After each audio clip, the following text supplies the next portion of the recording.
Good morning, everybody, and welcome to the webinar, Search Engine Optimization. My name is Sakina Vora, and I'm the Events Officer here at Connecting Up. With me, I have Ryan Jones, who is the Marketing Coordinator. Before I hand over to Ryan, just wanted to go through some housekeeping notes. To those who are new, please feel free to type in your questions in the question box, and Ryan will be happy to address them as we go through the presentation. Also, this presentation is being recorded, so everybody present will receive a copy of the recording and slides by end of day today. Also, if you're facing any technical issues, please let us know and we'll try to get this sorted. Today's webinar and the two that were held earlier this week on social media and website essentials are in partnership with the Australia Post. So without further ado, I will pass it on to Ryan. Thank you, Sakina, and thanks everyone for joining us today. And when Sakina says ask questions, ask lots of questions, we'll go through this, and I'm sure there'll be a couple of you who want to talk about specific examples that you might have as we go through. We've got plenty of time for questions, and I'm happy to stay on the webinar at the end if we've got too many questions. So just before we go on, just quickly, a little bit about me, just so you understand where I'm coming from. I'm actually a reformed engineer and a marketer. So what I like about that combination is I like the digital side, and I get quite into the analytics and the data of digital marketing. I've got 18 years web development experience, which is kind of scary, makes me feel old. And most recently I've been working with WordPress, Drupal, which are a couple of open source content management systems you're hopefully aware of, and also Magento, which is a shopping cart system. Now, one other thing I should have mentioned is hopefully a lot of you attended the webinar on Wednesday on website basics and analytics. I'm basically going to build a lot on what we covered on Wednesday. So if you've got any questions, things that I might have skipped over, feel free to ask, and if they're in that webinar, we'll try and go back to them. So if you can follow my advice today, I will help you to be #1 on Google, is what I would say if I was a fraudulent search engine optimization person. If somebody's offering to help you with search engine optimization, and they tell you that they can make you #1 on Google, that's how you know that you should walk away. Lots of people will get spam from businesses promising to make them #1, but the reality is, there is not really a #1 on Google. Google take into consideration a number of different things when they put together their search algorithm, from where you are, from information that they have through Google Plus and Google Mail and all kinds of different things. So it's even possible for me to do a Google search now looking for a lunch spot, and Google will go through all of the data that they've got on me to give me a #1. But it's actually possible that Sakina, who's sitting about a metre away from me, can do exactly the same thing and get different results.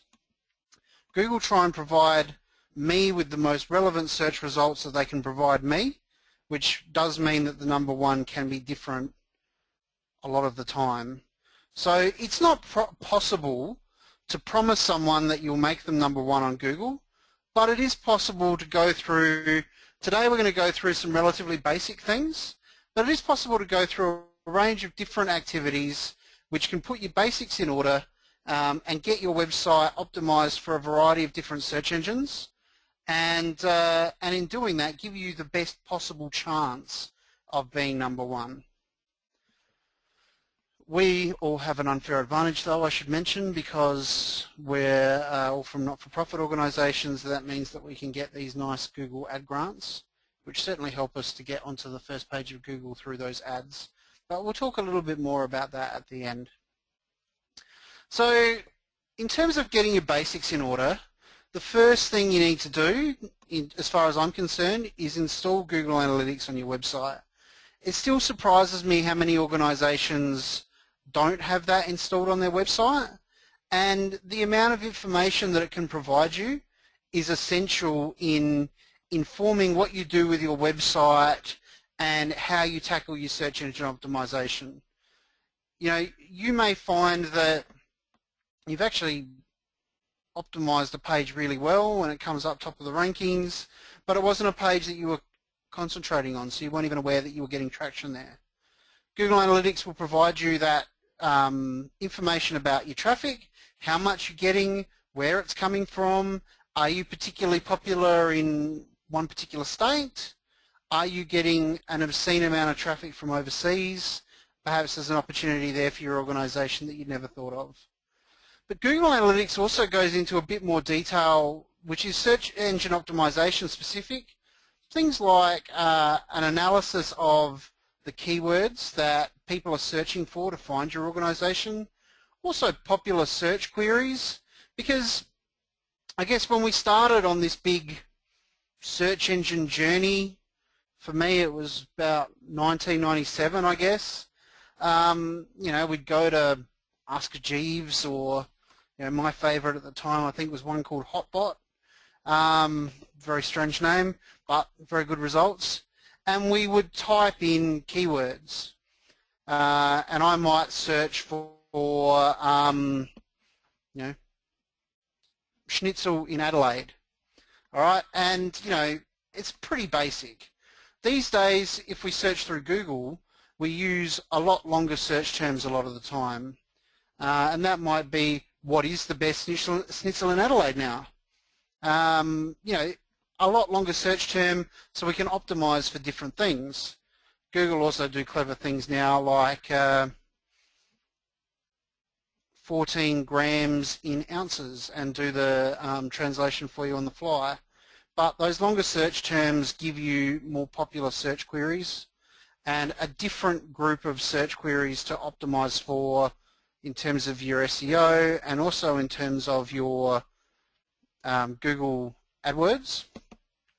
And they sort of go hand in hand in a lot of respects, because some of the principles that you'll apply to search engine optimization also apply to AdWords and also apply to how you optimize those pages to increase your quality scores. But we will talk about that a bit at the end. Analytics will also help you find your key landing pages, because again, unlike the good old days that were not really that long ago, we used to just go to people's homepage, and that used to be our entry into their website. But now the way that Google, Bing do their search results, they find the page most relevant to our search query within our website. And that may be a page that we never even thought of. And also, and this will become a big one later on, helps us understand the volume of mobile traffic we're getting, which helps us make informed decisions about how we tackle mobile, how important an issue it is for our organization and our audience. And also, if we're thinking about building apps, it helps us understand what platforms should be our priority. Whether we need to jump on the Android bandwagon because it's the biggest platform by units sold, or whether we need an iOS app because it's almost as big but our audience has more iPhones, or even down to, for some organizations, it's perhaps we need a Windows Phone app because our particular audience has a lot of Windows phones. There's a number of issues that come in there. So Google Analytics. Without Google Analytics, we don't know any of these things, and it makes it a lot harder for us to make informed decisions about what we do with our keywords. If you don't have Google Analytics on your website, or you're not sure, we did cover that on Wednesday, and we went through in a bit of detail on how to install it on your website, but I'll look at a couple of quick tools in a minute that will help you if you're using a content management system. Now, a couple of other things that I think we overlook a bit these days, and especially if we use content management systems, because they do so many things for us that we kind of take them for granted. But we need to look at our page structure, because Our page structure, some of these things that are in our page structure are quite often going to appear on the search results page. So we need to optimize our website so we can appear as far up the search results as we can, but if we get to number 1 and the person who's looking at our search result doesn't like what they're seeing, they'll go to the 2nd or 3rd one. So we need to make sure that what we're putting out there is compelling and gives us the visitor a reason to click through. So the first thing is the title, and I've put it in little triangle brackets there because it is HTML. It is included at the top of your page, and the title appears in the top of your web browser or in the tab in your web browser. And so titles need to be kept unique and descriptive. So don't give every page on your website exactly the same title. They need to be different because they're about different things. Feel free to brand it with your organization's information, but include relevant keywords. So I've given you an example there from our website. The page is about Microsoft Office software donations. So donated Microsoft Office software for not-for-profits is the key part of that phrase, and then we've put our name on the end. We've put connecting up. So that gives us the branding, but it also gives us the title about what the page is about. And because some search engines in different locations can cut off differing amounts of characters from that title, I'd probably recommend you put your branding at the end, especially with the way that we use tabs these days. Seeing a whole bunch of tabs at the top of your page that all start with your organization's name isn't as helpful as showing what that page is actually about. Before I go on, I think we've got a couple of questions. We might quickly grab those, Sakina. Sure, Ryan. The first question here is the number of times staff may hit your website. Is this included in or is it discounted from the analytics? There's a couple of different ways you can do this one. Basically, by default, it is included in the search results, but you can filter them out. So if you're using a content management system of some description and you choose to use a Google Analytics plugin to install it on your website, you can filter based on the role that that user has on your website. So for example, we use a Google Analytics plugin on our Drupal site and it filters out administrators. The other way to do it is in the settings for each property in Google Analytics, you can filter out IP addresses. So if your office or offices have static IP addresses, so they don't change, you can put the IP addresses in Google Analytics and it will ignore all of the traffic that your website receives from that IP address. So for us, we actually do both. We exclude our office IP address, but we also have staff that might attend a conference and need to access the website from there. They might work from home, so we filter based on their role as well. Okay, we have another question here. I've installed Google Analytics on the website, but find it very hard to understand the result. I can't find what I need to know. Can you show Google Analytics on your screen and do a short tour? We did a bit of that on Wednesday, but what I'll do is if you can just message us back and let us know what in particular you're looking for, we'll do that at the end. And I will make that Sakina's job to remind me to do that at the end before we log off. Okay? Okay, we have a last question for now. With Google updates like Hummingbird and Panda coming out regularly, where do you go to keep up to date?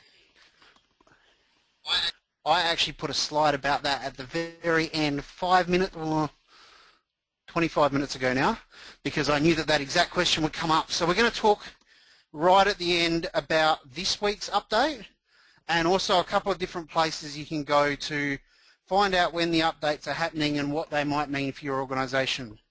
So if you bear with me, I will get there because that's a pretty common question. All right. So now that we've done that, the next part that I want to talk about is the meta description. So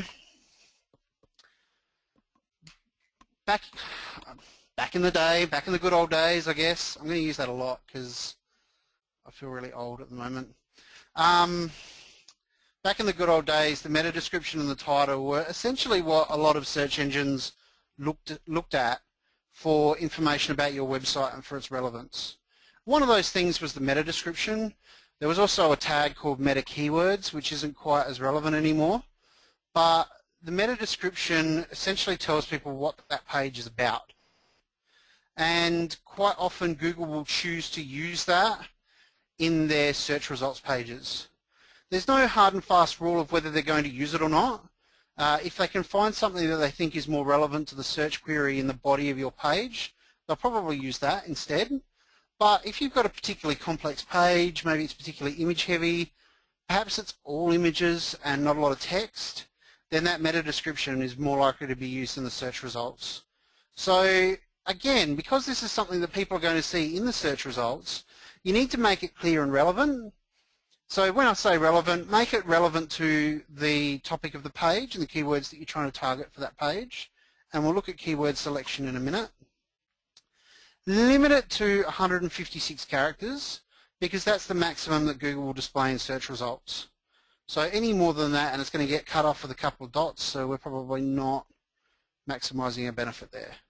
So one that I've put together based on the Microsoft Office example from before, Microsoft Office Professional Plus 2013 software is now available as a donation to eligible not-for-profits through Connecting Up. So Connecting Up, we do quite a bit of optimization on our name, which might sound redundant, but a lot of people look for us based on our name. We do quite a bit of optimization around not-for-profits because we find that there's a lot of traffic regarding not-for-profit technology, non-profit technology, all the different terms, and also Microsoft Office, because obviously the donations program provides a donation of Microsoft Office, and a lot of the time organizations that are new to us, they don't necessarily know that Microsoft are donating software. So one of the things I look for is cheap Microsoft Office, and so we optimize for that quite a bit as well. So we haven't put cheap in the meta description, but that means that when you see that particular page in a search result from Google, you should see the title that I've detailed there, and you should see that meta description. And that altogether gives people a clear idea to go to our website. Now a bit more on basics. Again, there's a little bit of confusion around headings. So for some people this will be a bit basic, for some people it'll be a good refresher. In HTML we have heading tags, and those heading tags dictate how big a heading is. If you're using CSS, it dictates fonts and whatever styling you've got applied for. But for search engines, they also define the structure of the page. So they know which parts are important, which parts aren't quite as important, and so on. So for a H1 tag, H1 is one that I recommend you only have one per page. That's the heading of the page. You know, you wouldn't have a blockbuster movie with 17 names. It has one big heading, and then it has a few, well, it might have a slogan or a subheading or something like that. So it defines the key heading, and it should have relevance to the targeted keywords. Ideally you have the targeted keywords in there, which makes it tricky to optimize a page for multiple keywords, but often that's not really possible and you need to focus on specific keywords.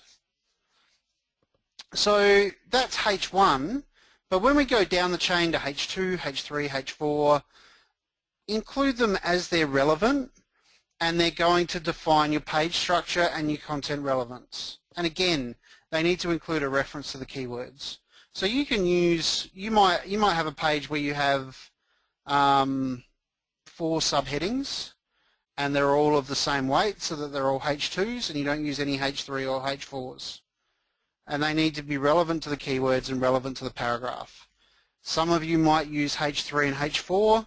Don't necessarily include all of them just because you feel that it'll be better for your search engine optimization. Include what's relevant. And this might be a good refresher for you to go back and check the pages that you've got, particularly if you're using a content management system.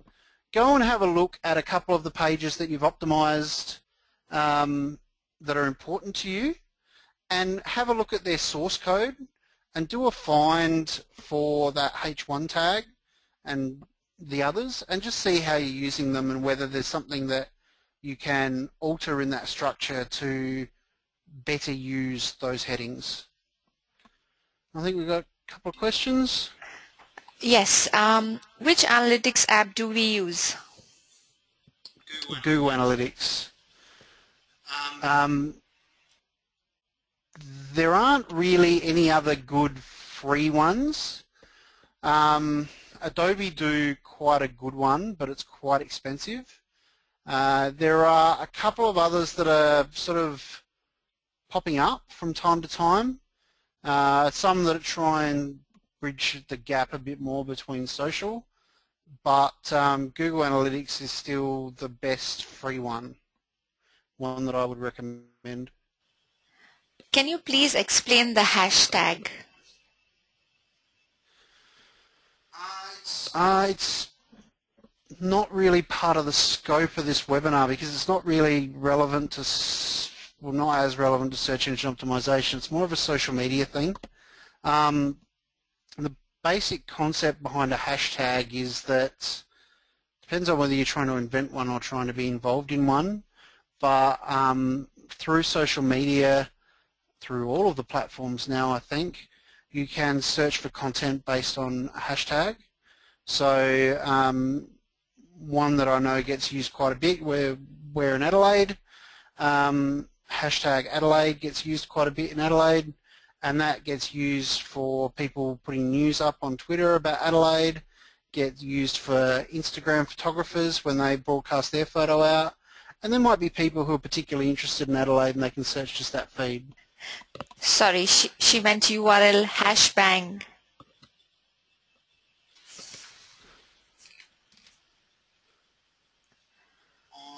I'm not sure what you mean by URL hashbang. That's okay. If you can provide us a bit more information, we will come back to that. And Michael's written something. I will come back to that because we're going to talk about that exact plugin in a second. And Jessica, I'm going to come back to your question because that's related to Michael's, and we're going to talk about that in a second as well. Okay, cool. And if you can just provide us that extra information about that URL hashbang, we'll either look at it or we'll have a look into it for you.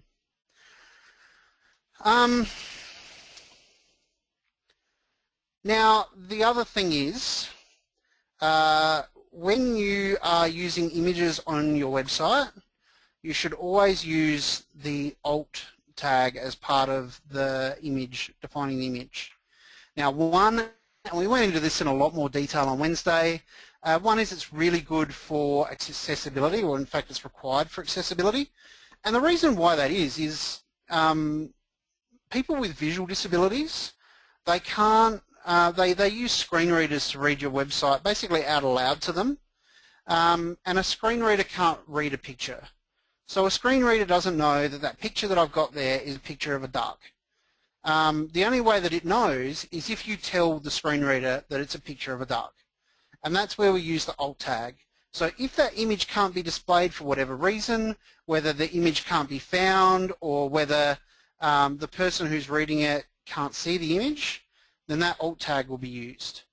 Now, funnily enough, the robots that mine your websites for the search engine companies, they can't look at pictures either. They need that bit of extra information about alt tags. So the thing that I love about accessibility guidelines is that if you abide by accessibility guidelines, you're essentially abiding by search engine optimization basics as well. Because a lot of it, and I've got that in my last bullet point there, a lot of it is all non-text content that is presented to the user has a text alternative that serves the equivalent purpose. And that helps people with visual disabilities, and it also helps search engines. And we really need to help the search engines if we want to rank as highly as possible. It's all about making their job as easy as possible to show that our content is relevant. So if the image doesn't display, that'll appear on the page, but it'll also appear if people can't see the image and they're using a tool to tell them. And again, the alt tag should be relevant to the image, but if you can include some keywords in there, then that would be really useful. And I apparently have left one per page and the heading in there, but ignore that. You can put as many images as you want within reason, which we'll talk about in a sec. Now, sitemaps. If this was a room, I'd go hands up who already has a sitemap, but unfortunately I can't see your hands, so we'll skip that. A sitemap is essentially a list of all the pages of your site. And if you were in Wednesday's webinar, I showed you the great HTML example of the White House website, whitehouse.gov. They do a really good job on their website in terms of design, also in terms of accessibility. And one of the things that they do there is they have a HTML sitemap in the footer of every page. And that helps users find their way around the website because it lists all the pages. What we need, the equivalent here, is to write that in XML, which is a language for describing structural content, so that search engines can read it.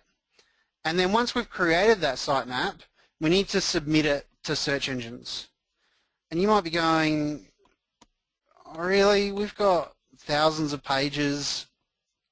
I don't have time to put a big list of all of our pages together for the search engines. Ryan, you've finally gone insane. And maybe I have, but there are some easy ways to create them.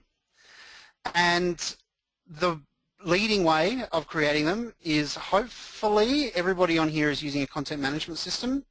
And if you're using a content management system, there are almost always a sitemap or SEO module that will do the heavy lifting for you and will dynamically update your sitemap. As you add more content. And also, in most cases, they'll submit them to Google or Bing or whatever search engine it is that you're prioritizing. They'll do that for you. So a couple that I've mentioned there is WordPress SEO by Yoast, Drupal SEO tools, and there's also an XML sitemap tool in Drupal that I've used quite a lot. And what they will do is they will produce a sitemap. They will give you some options of content that you want to exclude from the sitemap. It may be that there's particular pages that for whatever reason you don't want to appear. You can filter those out, and they will give you a link, which is the link to your sitemap, and then you can either manually submit that to search engines, or you can use that tool and the functions within those modules to submit it for you.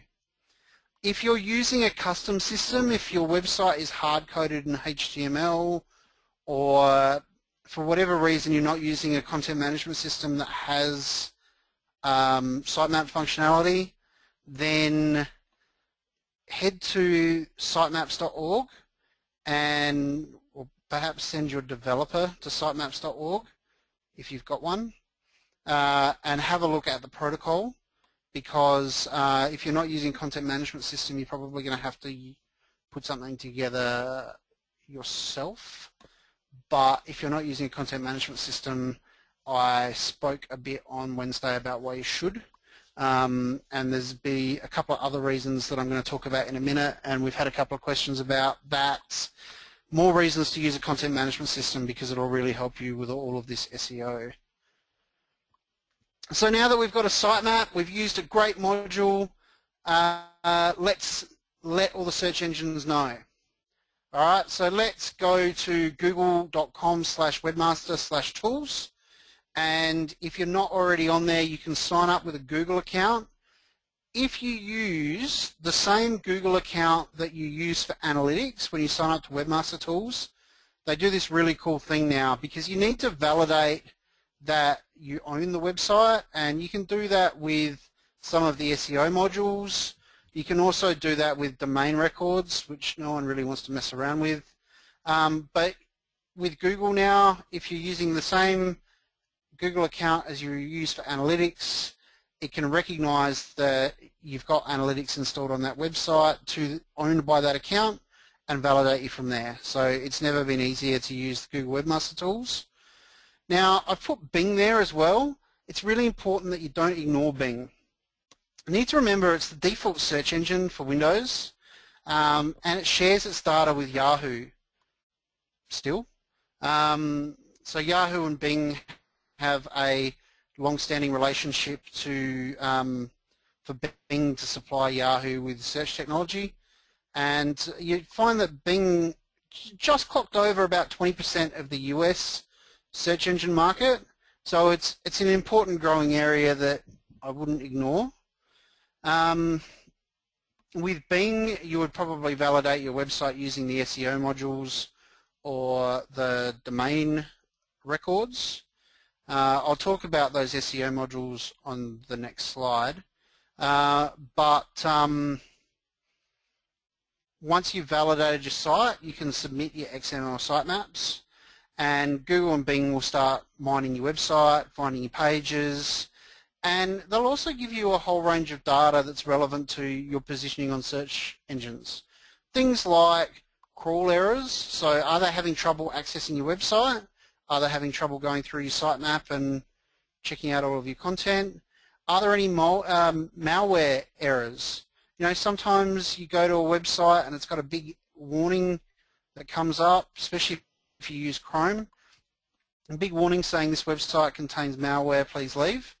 If that happens to you, Google and Bing Webmaster Tools, a place to have a look, and also some things around hacking. It also can show you sites that link to you and some information about search queries and more. Some of that information will be in analytics, but you can never have too much data. I think we've got a couple of questions, so we might quickly go to them. Sure. Where can I find landing page, number of visits? Would like to see how many people visited a page on a certain day time frame. What is the most popular link on my page? We might do that at the end when we go to do a quick demo of analytics, I reckon. Michael's WordPress questions for the next slide. Jessica's is the same.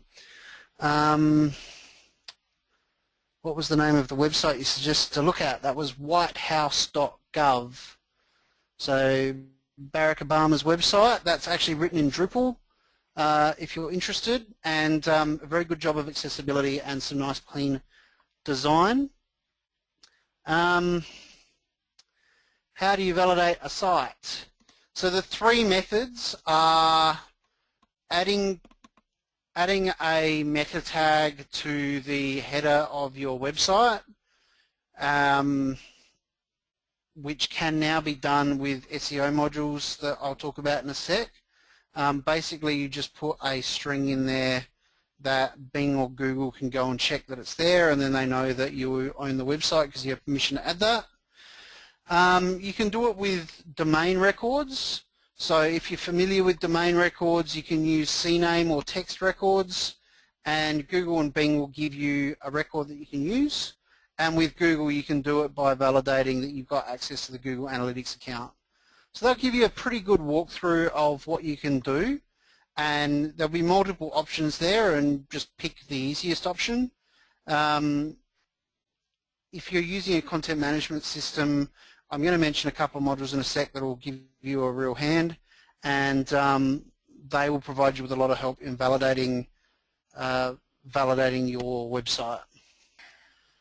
Can you comment on the relative importance of page optimization, social media integration, and referrer links?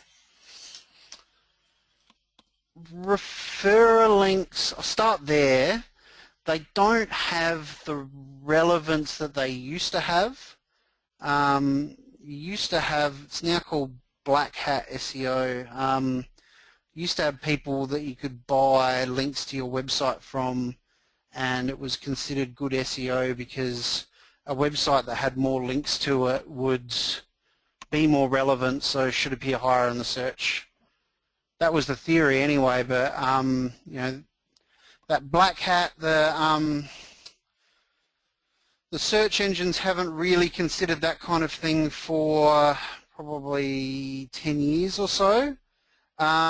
In terms of the social media integration, that's something that more and more is coming up in search results.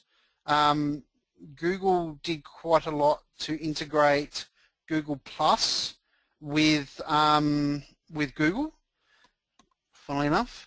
I haven't really included anything on that today because it's a bit of a social media thing, but if any of you do manage social media for your organizations as well, I think it is really worthwhile having a Google Plus page and having it linked together with your website.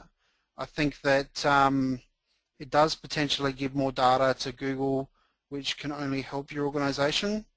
And you'll find that the social media integration is now reflected in analytics, and it can provide you with a good traffic boost.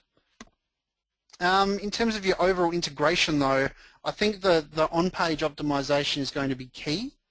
The on-page optimization is probably the biggest thing that a lot of people don't do.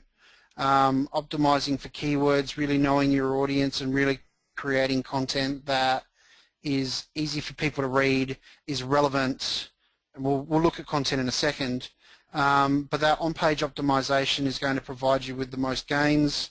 I've sort of leaned towards the basic side a bit more today because some of these things like sitemaps are things that a lot of people skip over. But you need to do everything that you can to try and make your website easy to find and visible for those search engines. And I've been promising it, and here we go. Content management systems. Let them help you. Don't fight them. They are your friends. If you're using a content management system, the great thing about most of the content management systems is they're free, open source, and they more often than not have free modules that assist you with your SEO. So in terms of WordPress, a couple that I would really recommend are Google Analytics by Yoast. Google Analytics by Yoast helps you to set up Google Analytics, basically installs Google Analytics on your website. You just have to give them your property ID, and it uses the latest universal analytics. So you can do some cool things like customize how you track downloads of PDF files, which we typically, like in the past, we haven't been able to track accurately because Google Analytics works by having a little piece of code on all of your web pages, and you can't do that in a PDF. So Universal Analytics makes that easier than ever, and Google Analytics by Yoast lets you self-configure that. Now WordPress SEO by Yoast helps you with your content creation because you tell it what keyword you're optimizing your page for, and then it tells you how good a job you're doing. A little on the basic side, but for a lot of people, having that relatively basic pointer really points you in the right direction, and it takes you a lot closer to where you need to be than not having it. It does that validation with search engines for you, which we were talking about before. You just paste in the tag that Google or Bing tells you it wants, and it puts it in your web page, and you can validate. It handles your sitemaps, can also handle submission if you want. I usually choose to do it manually because I like to actually go into Webmaster Tools and have a look and see if there are any errors. It's very easy to just forget about Webmaster Tools once you've set it all up. In fact, I went in there for the first time. I went into the Connecting Up one for the first time this week while preparing for this webinar, and had a couple of notifications from a year ago that we'd just forgotten about. Unfortunately, they weren't relevant anymore. So that's why I like to do it using Webmaster Tools instead, just to give you that prompt. Also helps you customize your URLs and a little bit more. So those two tools are free. They do a paid premium version of both of them, I think. And they do provide you with a lot of good tips that you wouldn't otherwise have. If you're using Drupal, there is a very imaginatively named Google Analytics module, which will do similar to the Yoast plugin for WordPress. There's also a plugin or a set of plugins called Drupal SEO Tools, which functions similarly to WordPress SEO by Yoast, but I'm still sort of tinkering with them, so we might report back later. But the core of these tools are to do the basics like analytics, sitemaps, some clean, friendly URLs that search engines love. We talked a bit about structure on Wednesday, so that'll help you with your URL setup.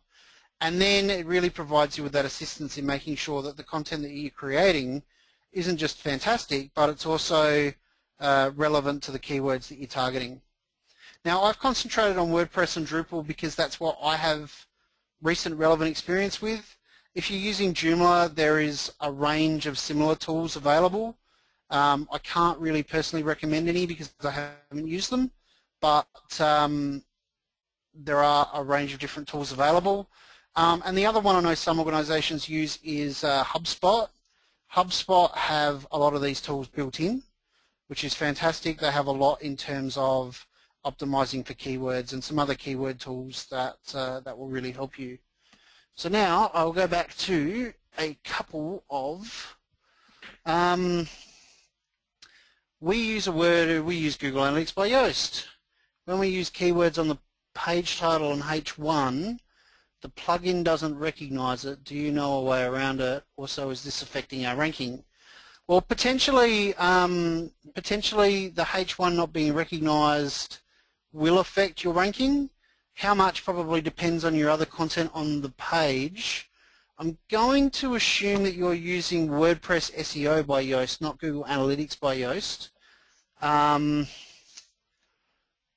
I will have a look into that and let you know, because I actually run that on a couple of websites myself, and I'll have a look if I can replicate that and find a way around that for you. But yes, that could potentially be affecting your ranking. And the other question we had was, how would you populate the meta description section on a website with a CMS? These modules will help you with that. WordPress SEO by Yoast provides you with a meta description field where you can put it in there, and it forces you to put in 156 characters, shows in red when you've done something naughty, and also then looks at the relevance of your meta description to your keywords on the page. So that WordPress SEO by Yoast, really valuable tool. On Drupal there is a couple of similar tools. So outside of that Drupal SEO tools, there's a page title module, there's a meta description module. I guess the slightly negative thing about doing this on Drupal, positive/negative, is that you need to use a series of modules usually, and that's what that Drupal SEO tools is. You will install a series of required modules and then Drupal SEO on top to manage them all. So that gives you a bit more flexibility, but at the same time it means that it's not nice and neat and clean like the WordPress module. And do I have a preferred Google Analytics plugin for Joomla? I don't, I'm sorry. It's been a little while since I used Joomla, but the functionality is pretty simple. So Joomla have a pretty good section on their website of their modules, the extensions that are available from their community. Just go and have a look at the one that's most installed or highest rated, and I'm sure it'll do the job. So moving along, let's have a look at content, because ultimately our content's the most important thing. It's what people come to our website for, and things have changed when it comes to preparing content. They probably, or really they changed about 5 years ago, but Some people still sort of worship the old ways. Sort of 10 years ago, we would write content trying to stuff as many keywords as we could into our web page, and we'd try and we'd do tricks like we would put them all in headings, or we'd make them bold, or we'd do all kinds of different things because we all thought that we could outsmart almighty Google. Well, it ends up that every time we think that we've outsmarted Google, Google will change their algorithm because they know we're up to something, and everything that we've done is no longer valid. So there's some pretty simple guidelines to follow when it comes to preparing your content these days, and they actually make a lot of sense. And the first thing is to write your content for people, not machines. Don't concentrate on putting in copious amounts of keywords. Make your page read well and explain the concept properly. And not only will that help your SEO these days, but it'll also improve the potential for your page to be shared on social media and shared via email and things like that. We were talking about the importance of social before. If you create quality content that people want to read, they're more likely to share it, and you're more likely to get that benefit.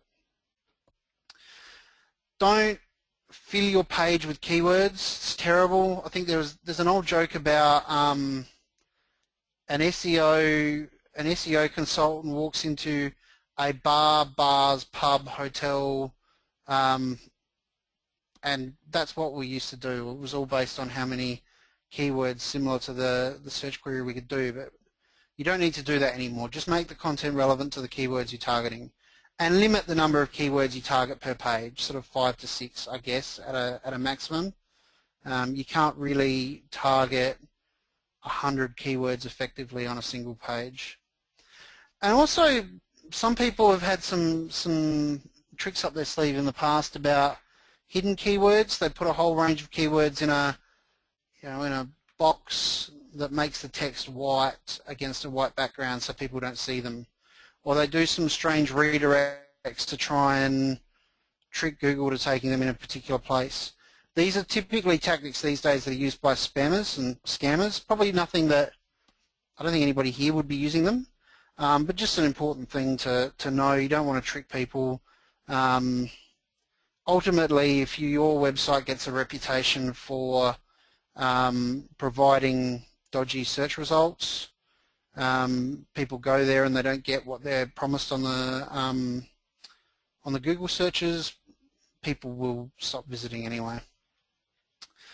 Now, the other thing to remember with your content is that high quality content relevant to your targeted keywords will potentially record a higher quality score in Google AdWords, which potentially drives down your AdWord costs. I'm going to tell you in a minute where you can find that in AdWords. Given that Google now offer all non-profits in Australia, most non-profits in Australia, a $10,000 a month ad grant, that becomes really useful because you get some feedback there, which I'll talk about in a minute. But content is king.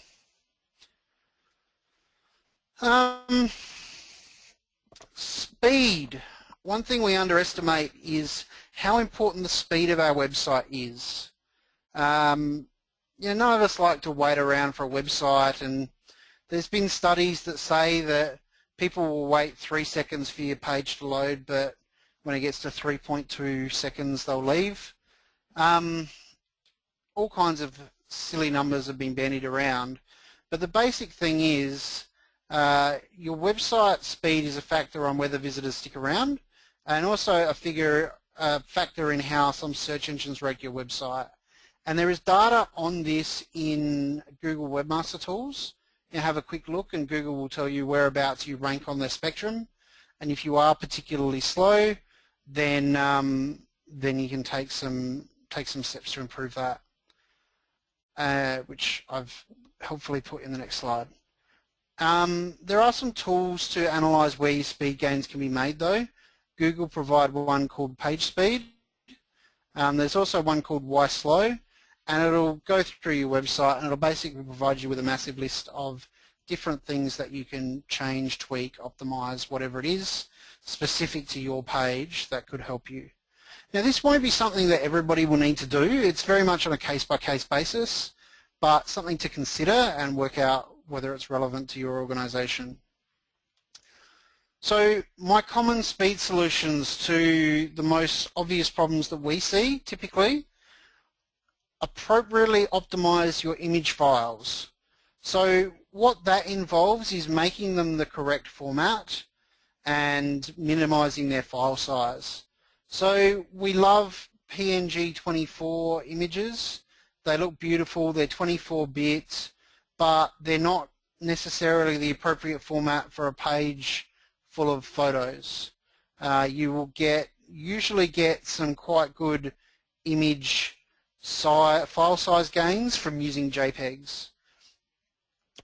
Now, I talked a bit more detail about this on Wednesday, but the easiest way for me to appropriately optimize image files is to use Adobe Photoshop. Adobe Photoshop Elements is available as a donation through the Adobe donation program, and the Creative Cloud version is available at a discount through the Adobe discount program. But Adobe Photoshop will let me see the file that I'm looking to save as a GIF, a JPEG, a PNG 8 and a PNG 24. It'll let me adjust the number of colors that I save. It'll let me adjust the quality of the file, and what that allows me to do is compare file sizes and work out what is the best format for that image. And that sounds like a lot, but ultimately it adds 30 to 60 seconds to saving an image. So very worthwhile activity to undertake if it means your website's going to load faster for your audiences. A bit more of an advanced thing, I guess, is storing your images and static files on content delivery networks. People like Amazon and Rackspace have really high-speed storage, and you can store all of your images on there and they'll get cached throughout their content delivery network and delivered a bit faster. It's something else that we've used, and it does provide a bit of a benefit.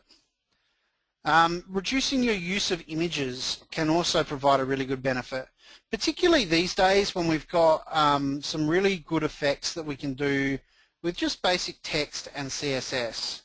So reducing our use of images not only improves the speed of our website, but it also improves that accessibility that we were talking about before, which in turn can improve our SEO depending on how we do it. Now, the last one, and this has come up with a couple of organizations I've worked with recently, is your current server. In some cases, a couple of the organizations I've worked with lately, their server isn't adequate for the amount of traffic that they receive, and as a result is really slow. You might be on shared web hosting and you might have outgrown it. And in outgrowing it, you're taking up too many resources on the server and slowing everything down. I've put in about whether it's overseas or not. For some sites that will be an issue, for others it won't.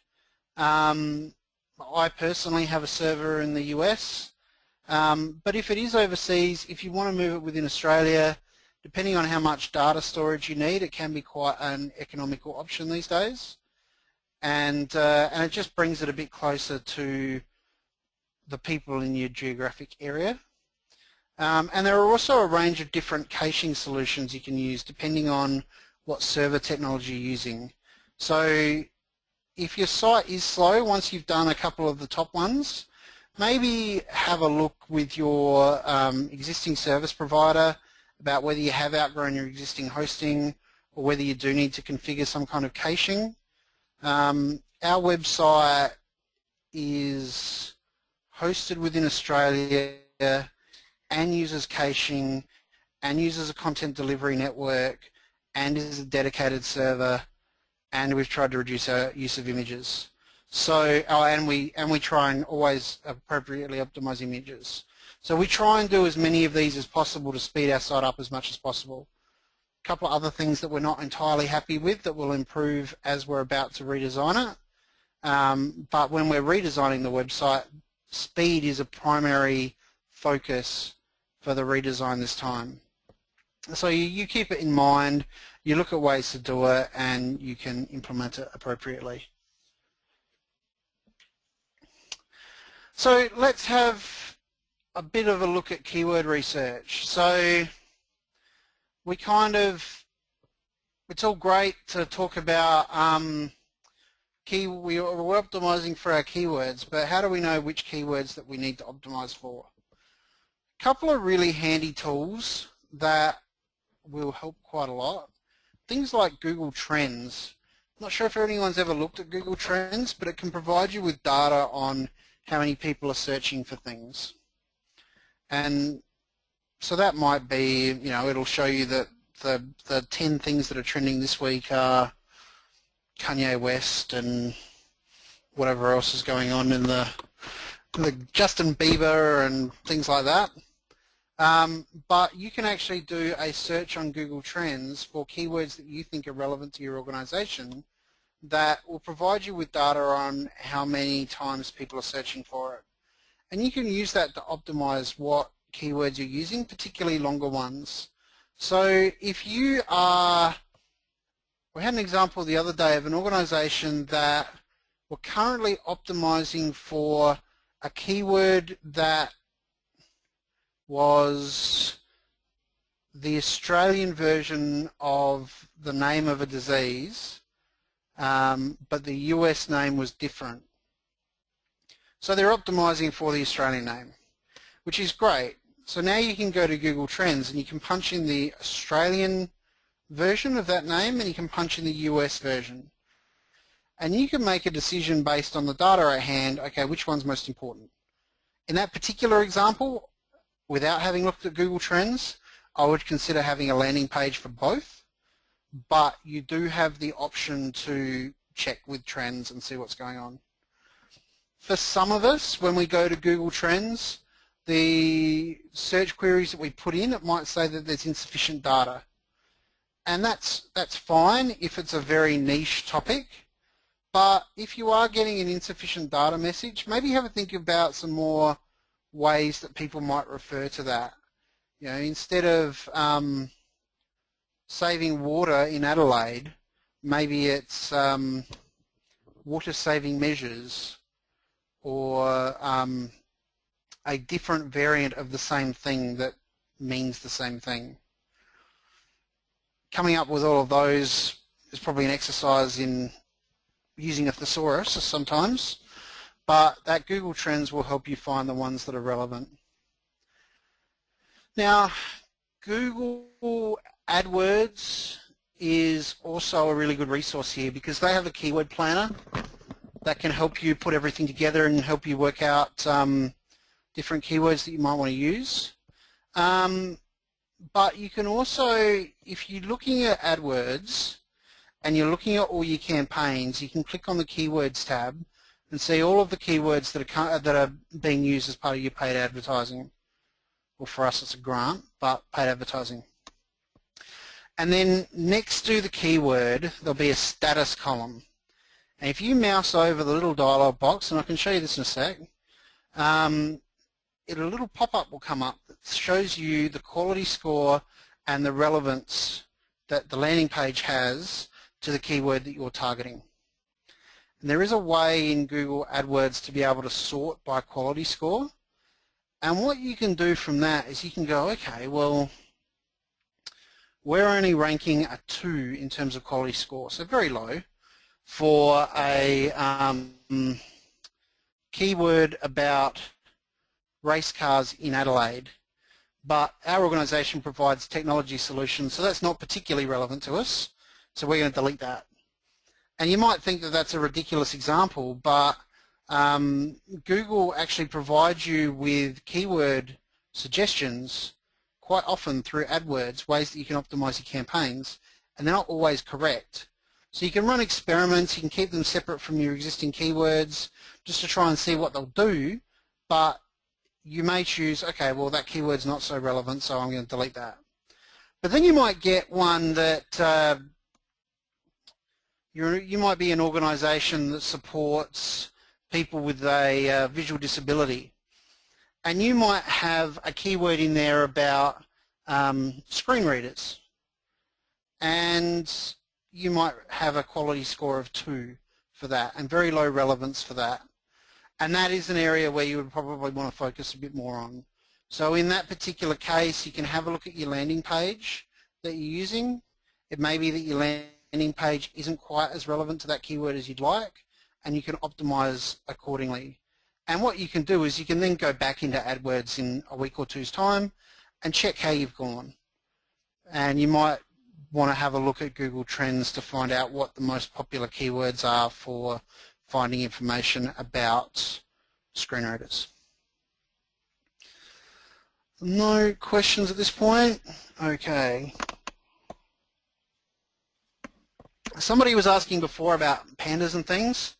So if you're not aware, Panda is the name of one of the many algorithms that Google have used over the last couple of years. I think Panda's the current one still.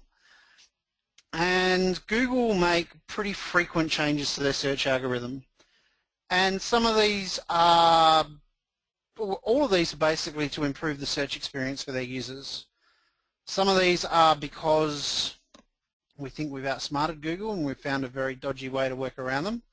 Others are just because of technology trends. They think that they've got a change that can make our lives easier. And this week, you might have heard of Mobilegeddon, which is what some people are referring to as Google's big change to their search algorithm, which essentially penalizes websites which don't have mobile-friendly websites. So your site, if you don't have a mobile-friendly website, your site will be penalized in mobile searches. So if you have a mobile site as part of your website or a responsive website that resizes, and we talked a bit more about this on Wednesday, then you're fine. You don't need to worry.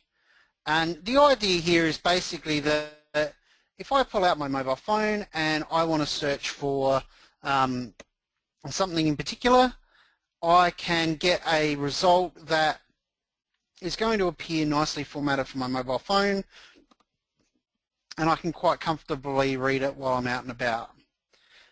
If your site doesn't have a mobile-friendly version, well, that means I've got to scroll around and it can be a bit messy. So I would prefer to see something that was easier to read. So that's what it's about. It's about making our lives easier. There is no change to desktop search. So if you're worried about being penalized all over the place, that's not a worry. It's only mobile searches. And the other thing is that if people are looking for something like the name of your organization, your brand name, copyright terms, things like that, you're probably not going to get too much of a hit in terms of this change. They still want to provide the most relevant search results, but if there is a search result which is as relevant or more relevant, they would prefer to that is mobile friendly and yours isn't, they would prefer to show the mobile friendly version. So before we all panic and run out and do mobile sites, we just need to have a quick think about how much mobile traffic do we now receive. For Connecting Up, about 10% of our traffic is mobile.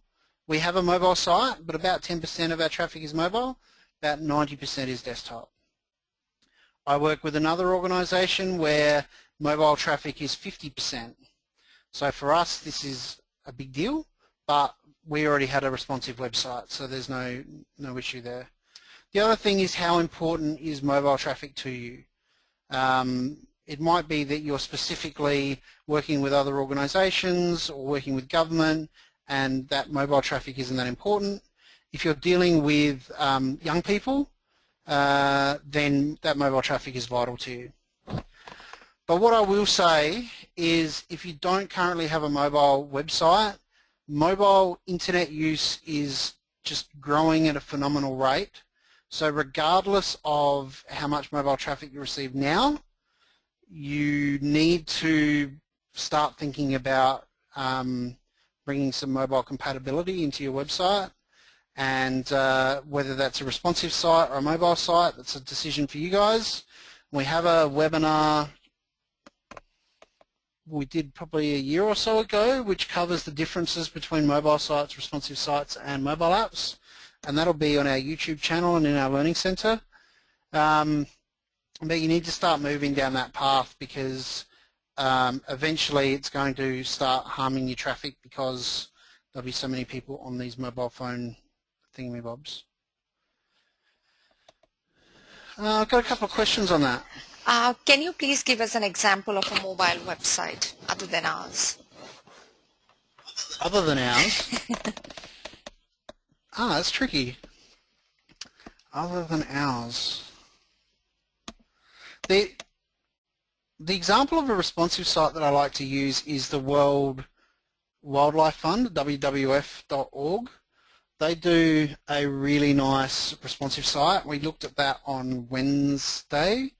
I guess other than ours. The main thing with a mobile site is if you look at any responsive site, it's essentially the same. Like if you look at a responsive website on your mobile, it's essentially going to look pretty much the same as a mobile site. It's just that the mobile site won't scale to bigger screens. So it's pretty common for people to accidentally display a mobile site on a tablet, and they look quite terrible on a tablet because they're in the middle of the screen and they're formatted for quite a narrow screen, and on a tablet with a massive screen they look awful.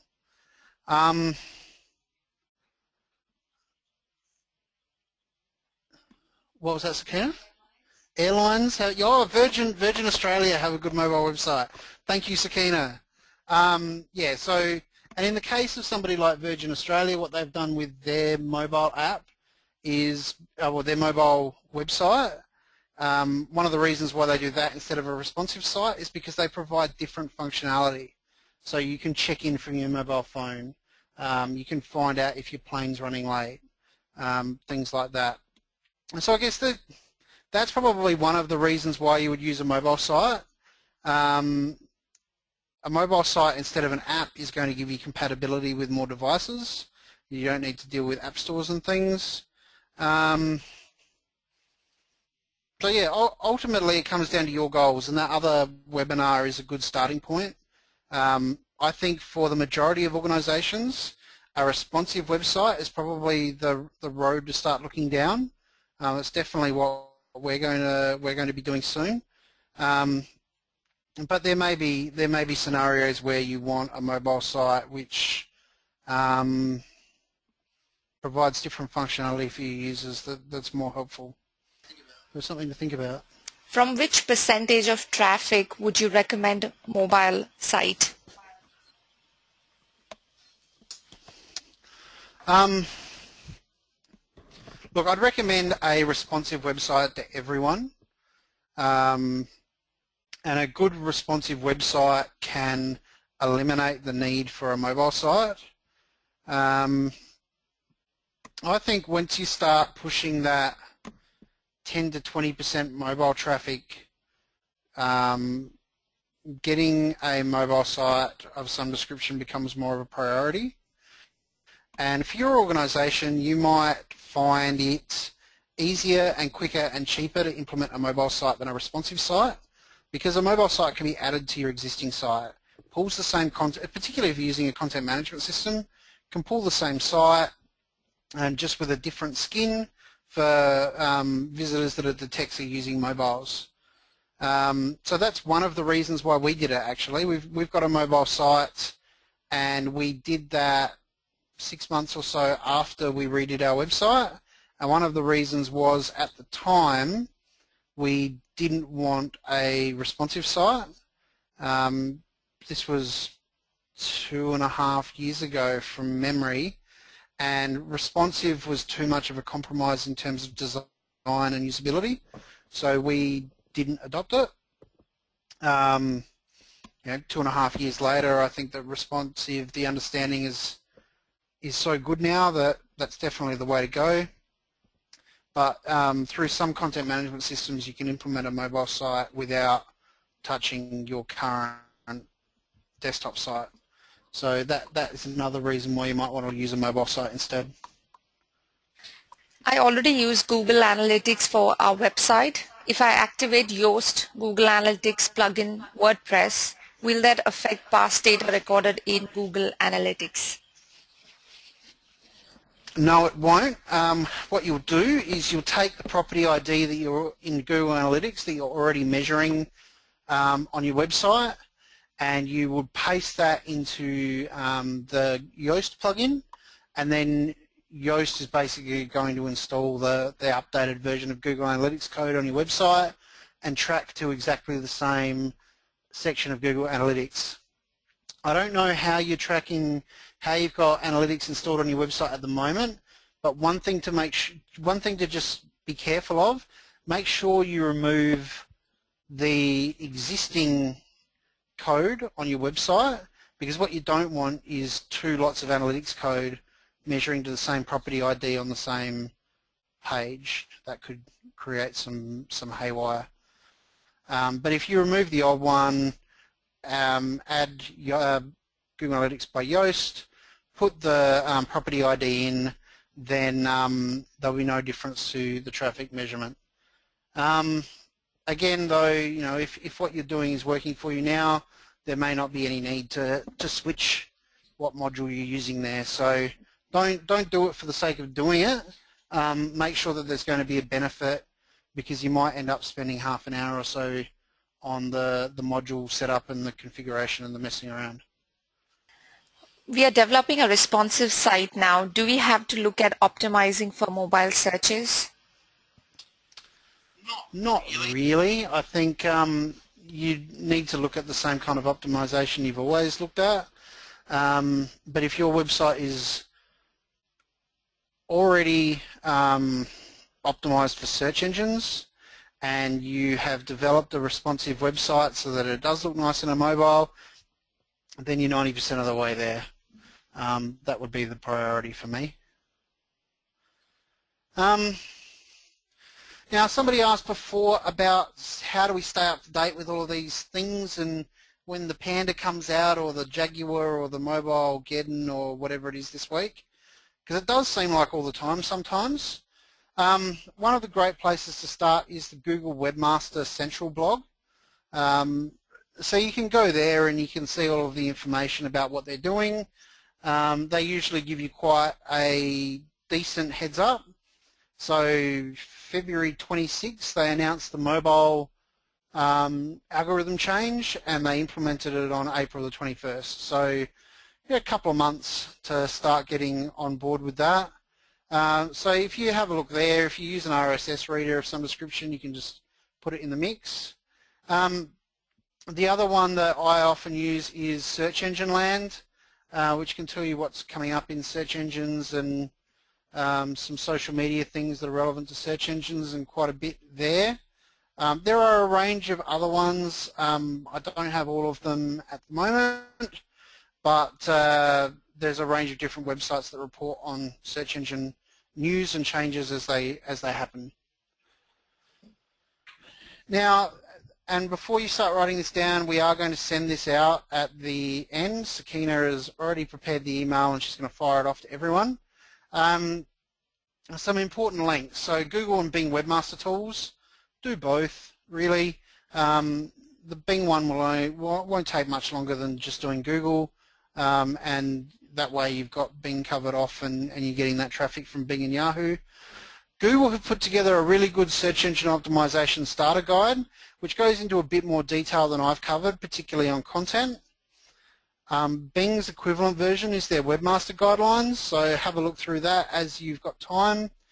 And then there is the link to Google Trends that I talked about before, and the Google Webmasters page, which has a link to Google Webmaster Tools on it, but also provides some great educational resources and videos which can help you get up to speed on where you need to go with your SEO. So we'll send this out at the end and you'll be able to click on them and go to them to your heart's content. Now, I have a question slide here, but we don't have any questions at the moment. So fire them through, and I've got a couple more things that I want to quickly talk about as follow-ups from this. And we're 15 minutes over time, so I'll see whether I can do that Google Analytics thing. But we'll just quickly, I've copied that from the other one. All right, so as a follow-up from this webinar, if you do need a bit more help, we do offer a premium membership which provides an hour of free mentoring. You can book that time in with me if you want. A couple of people already have that are on the webinar, and I can provide an hour of time with you where we talk about your website, we look at what you're doing, your particular keywords, and we develop an action plan for what you can do in terms of your search engine optimization. Plus you get some great discounts on our conferences, our webinars and workshops, fuel and groceries and movies, and you also get to promote your events on our website for free. And we've also set up a new Facebook group where some of our staff are on there, and we're starting to build a bit of a community of our members, a bit of a networking opportunity. So that's $150 a year and available at that website there, and you can just book in that mentoring with me and we can go through things for you. If you're in New Zealand and you're one of our TechSoup New Zealand friends, we're running a conference in Wellington in a couple of weeks' time now, Thursday the 14th of May. A couple of the key sessions that are relevant to what we've talked about today. We're doing one of the keynotes is trends in non-profit technology and useful tools. And I'm also doing a session on getting to know your audience with Google Analytics. So really going through the basics of the usage stats and what kind of information you can pull out. And at the moment, if you purchased 2 full-time registrations for that webinar, you'll get the third one for free. So that's techsoup.net.nz/conference for that. Plus, if you have a premium membership, you'll get a discount on that. And the Connecting Up conference, the Australian conference in Adelaide, I'd like to invite you all to come down and hang out in our hometown. That is a 2-day conference with a masterclass. So a masterclass on Wednesday and the conference on Thursday and Friday. Same keynote on trends in non-profit technology. We're also going to look at social media tools, Facebook content that attracts positive interaction, and I will be doing another session on Google Analytics, which is very exciting. And if you purchase 2 full-time registrations for that, we're doing 50% off the third at the moment. And the last thing that I want to quickly talk about is Google for Nonprofits. If there's anybody still on the webinar. Yes? Great. Google for Nonprofits. We've talked a lot about optimizing for Google today, but the Google for Nonprofits program has launched in Australia and New Zealand last year, and the really good thing for us as nonprofits is we can get a $10,000 grant per month to spend on AdWords, which is a great benefit. There's a few little things that we need to watch out for, and we'll be doing some webinars on that shortly, but that ad grant can help us do paid advertising on Google, which can help us appear potentially at the top because we can pay to get there, but we can look at there's quite a good correlation there between SEO and optimizing your ads. So have a look at that. It also includes Google Apps if you want to use that. You can go onto that website and register there, and that is all completely free. So that brings us to the end of the webinar. I think we have are the title attributes on image and A tags relevant for SEO? I've been looking for some concrete information on that myself. Personally, I include them just as a nice to use thing. I think they probably come under best practice. Probably wouldn't make them the same as your alt tag. I'd give them a slightly different name because they'll appear as a hover if somebody's using a mouse on your website. Something that I would include, but there's no concrete data on that I've seen on whether they do positively contribute to your SEO. Now, we've still got some people on the webinar.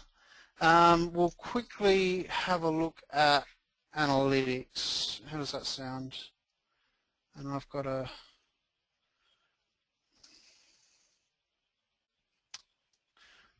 Yeah, we're way over time, so if anyone needs to go, then feel free. We're going to do this analytics session at our conference. We're going to do similar things. I'll just show you, if we still got that list from the person who was asking the question about analytics, about what they wanted to find. You find it? Awesome. All right. So here's all our websites. I'll click on our Connecting Up website. Here's our traffic. No secrets here. This is how much traffic we get in a month. So just a quick understanding. Sessions are how many, they used to be called visits, because that's pretty much what they are, they're visits. And so you'll see here that we've had 45,000 users and 57,000 sessions. That's because some of our users have visited more than once, basically. And they've viewed more than one page when they've been there. So in fact, they've viewed 3.3 pages every time they visit the website, on average. And on average, they spend close to 3 minutes. So let me see if I go to admin.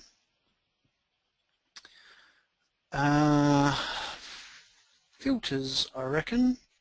Here you go. So under admin and filters, you can see here that you can set up filters to exclude traffic. So for us, we've got a Connecting Up staff filter.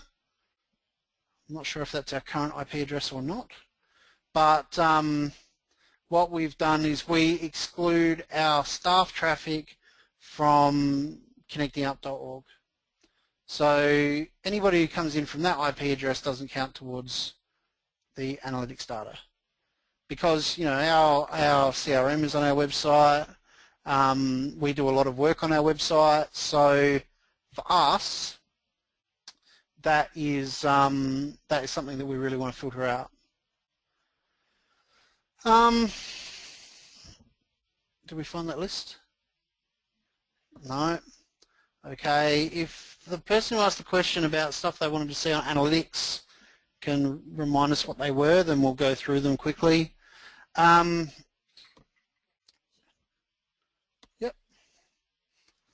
Cool. It's here. Okay.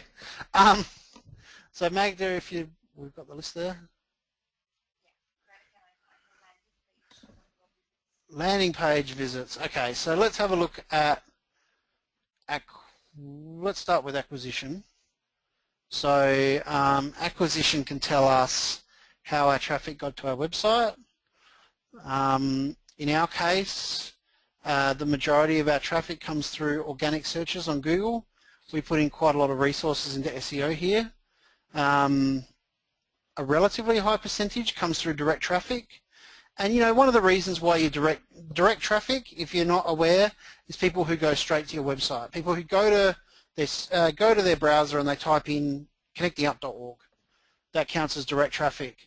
And one of the reasons why direct traffic can fluctuate is if you're doing offline campaigns and people who would go to your website as a result of getting something in the mail with your website on it, or seeing you at a conference. So you can start to draw some correlations to the success of your offline marketing with your online. Referral is from other websites. Email is from, surprisingly, email. Paid search is our Google AdWords. And social, we were talking about social before. That's how many visits we got from social. Landing pages. We can have a look at site content and we can have a look at landing pages. And these are our landing pages. So for us, we look at this and we go, okay, so /node is Drupal's way of describing the homepage. So the majority of our visitors, when I say the majority, we're talking about 10%, visit directly through the homepage. So 90% of our traffic doesn't come through our homepage. That's pretty substantial when you look at trends from 10 or 15 years ago. /donation/node is our donations program website. If you remember Donatech, the old Donatech domain still redirects to the donations homepage, so that's not particularly surprising. But then you have a look at some slightly random stuff here. So 1.5% of our visits in the last month came to a page about activating Windows 8 on our help and support section. So that's not a page that we've particularly optimized. That's not a page that we've got a particular focus on. We do send that out to organizations that are having trouble activating Windows, but it comes up there as a key page. Same with things like SQL Server, Windows 8 Enterprise. They're surprising pages, but I guess the trend here is that 90% is not our homepage, and this provides us with information about what is important. So what we might want to do with that particular page, Windows 8 page, is provide, if we haven't done already, provide links to the Windows 8 products and provides links to registering for the donations program. How many people visit? Okay. So if I go to all of our pages, this shows how many people visited all of our pages. Whether they landed here or not, they visited these pages, they viewed them. So at the moment, I've got this set to show me in a graph day traffic. So, you know, there was 8,611 page views yesterday. I can change the date range to today, yesterday, last week, last month, last 7 days, last 30 days, or custom, and I can make it the last 2 years if I want. I'm not going to do that because it takes a little while to load. I can also compare if I want to do some comparison data, which sometimes you want to do if you launch a new website or you've got something in particular that you want to have a look at. So now I've changed this to yesterday and I've got one data point. But this shows me how much traffic I got yesterday. There are ways through these segments that I can break it down more.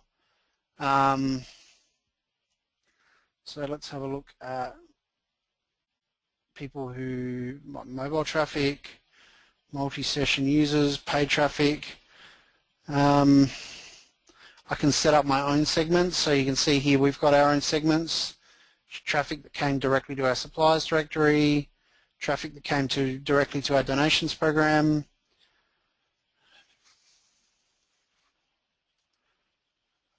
So we can set up our own custom segments there, and I can see exactly how much traffic went to that particular page yesterday.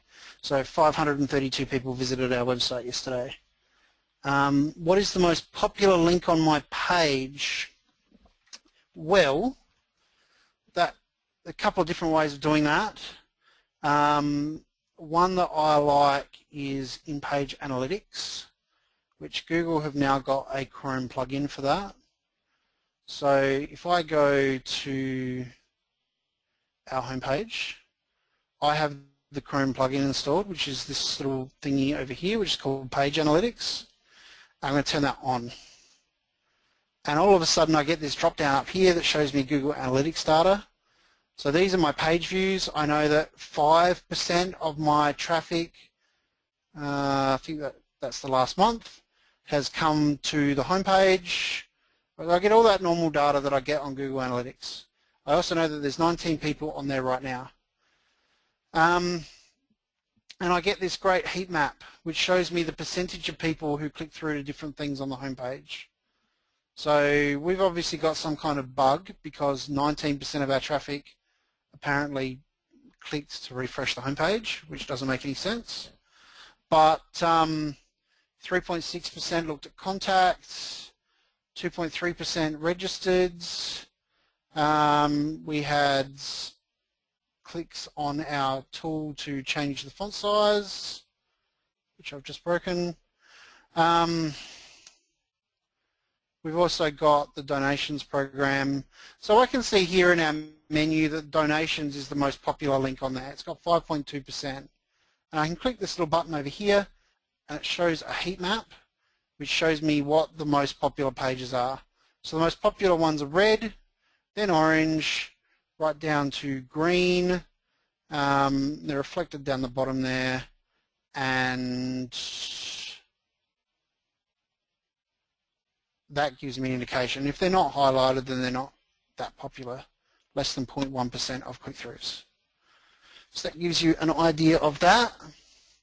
And we have no more questions. I'm glad that was helpful. If that was helpful, you should come to our conference. I'll be there and I'll be talking a bit more about Google Analytics, and we can go right through it and do a bit of a live fun demo. I hope that was helpful. Sorry we've gone half an hour over time, but if you've got any more questions, Sakina will send out my details, and we're happy to sit down and do that mentoring session and have a bit of a chat about your exact requirements and what you're hoping to achieve. Thanks everyone. Have a good Friday lunch. Thank you, Ryan, for presenting, and thank you each and every one of you who could join us today. As I had mentioned at the start of the presentation, you will receive an email with a link to the recording and slides. I'll also include the recording and slides from our previous webinars this week, especially the website Essentials and Analytics. So until next time, thank you everybody, and bye-bye.